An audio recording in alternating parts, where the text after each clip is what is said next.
लड़िए अमर है। जय भीम, जय भारत, नेताजी अमर है। एक बार दोनों हाथ उठाकर भारत के भविष्य पीढ़ी के सम्मान नेता का तालियां बजाकर स्वागत करिए।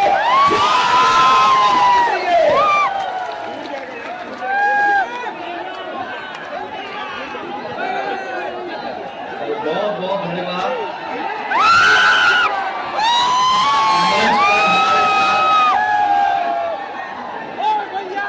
पार्टी के बहुत सम्मानित और संस्थापकों में उपस्थित हमारे साथ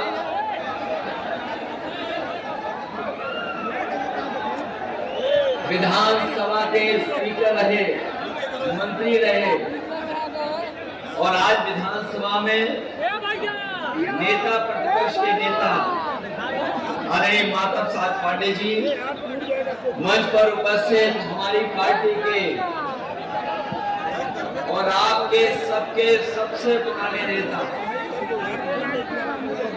जिनके बुलाने पर मैं पहली बार आजमगढ़ आया था,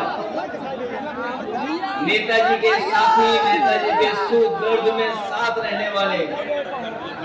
पार्टी के संस्थापक नेता आदरणीय बलराम यादव जी,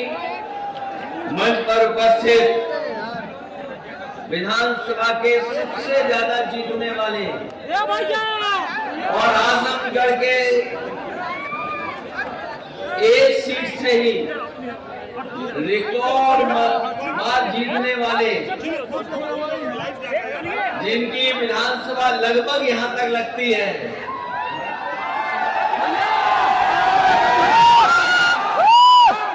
विधायक दुर्गा यादव जी, सांसद धर्मेंद्र यादव जी, सांसद दरोगा प्रसाद जी, बहुत बुजुर्ग हमारे हमेशा